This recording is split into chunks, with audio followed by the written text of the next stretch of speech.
بسم الله الرحمن الرحيم. سؤال الشهرة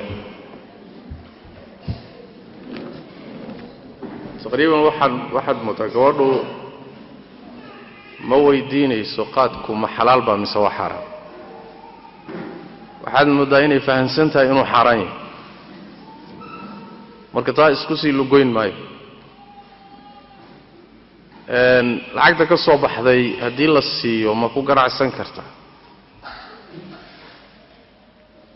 haddaad miskiin tahay ama faqiir tahay ooda wax kale heli kar noloshaada wax kale oo ku dabartana aadan haysan waad qaadan kartaa oo miskiin tahay ama faqiir tahay waxaan saa u leeyahay lacagta xaaraanta ka soo gasha ruuxa ee jidka xaaraanta lagu kasbo markaana cid gooniyo leh ayna jirin asalkeeda waxay tahayba in masaalixda caamka lagu bixiyo oo dadka haysta laftooda hadii la yiraahdo waa toobad keenina xoolaha seen yeela waxa la dhahayaa bixiya xagee lagu bixinayaa danaha guud ee muslimiinta lagu bixinayaa danaha guud waxa kamida masaakiinta kamida marka dadka masaakiinta waa u banaantahay waa qaadan karaan waa markii baahi iyo daruuro iyo dhib haysta ay u qaadanayaan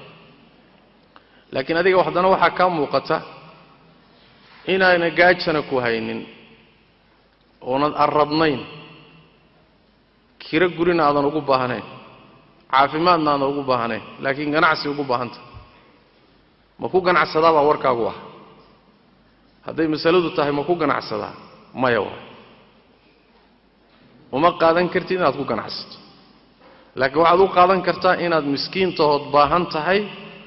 oo aad daruuriyaadkii nolosha aadan uga maarmaynin marka miskiinta waa lagu siin karaa marka hadii lagu siiyana waad qaadan kartaa laakiin hadaadan miskiin ahayn oo aad wax haysato dana kaliya ganacsi aad ka leedahay marka maya su'aasha jawaabteedu waa taa su'aasha labaad oo ah salaada subax oo lagu jiro sunna ma tukan karaa hadaadan masaajidka joogin ama jamaacada aadan la soo tukanaynin oo gurigaaga ku tukanayso waa tukan kartaa gurigaaga ku tukanaysaa salaadii subax baa lagu jiraa ama salaada subax kadib baa tukan rabtaa salaadaada intaadan tukanin iyo markaa tukatay kadib adiga waad tukan kartaa sunnadaadii maxaa yeelay jamaacada iskuma xidhnidin masaajidkana kuma xidhin qolada uu nabigu yiri sallallahu alayhi wasallam صلاة هذه لا أقيمه فلا صلاة إلا التي أقيمت تلا أقيمي صلاة أنا هاي متشر تمركولي هاي وحكوا ضدك جماعة إيمانية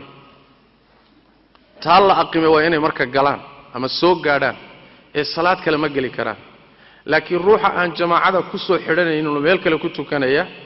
سنة دي سوى تكن كرا يضو صلاة اللي جوجرو ضمرك خاصة وجريه وذو كنت كنايا سلا السنة شباب تيجوا سلا سدحان هاي إن الشرير كمرنا محرن كرا مرنا ما يسكدين كرا وحكوا حريه إن الشرير كحكم كيسم حوي شرعا علماء الله ورا يبي قبان قروح إليه إن الشرير كوا واجب وجهك إلا أسطورنا ولازم وأنا رأيي أي علماء بدن قبان خاصة علماء مملكة ذا ماذا وين السنة الشيخ ابن باز الشيخ ابن عثيمين أي ماذا أي قبان رأي كلنا واتشراء أي ماذا السنة قاركوض قبان ليه إنما هو السنة ومستحب والرأي الشيخ الباني عليه رحمة الله لو هذا الرأي ما دام أي تشران وحيسكوا فقصيهن علماء ضمان توت إنه في عنتهاي قرينتيسة يروحوا إنه يقولوا إن الشرير قادته إنه يكفي عنتهاي وجهك إن لقاويه وإنت هو يسكوا فقصين لكن واحد لقد دوده يهم لازم با مثل لازم ما هو ساس ترادت وحنكون فضيل لها إن الشرير كحرته هداد قادتنا إن هذا دقين وضن فرين وآد لازمته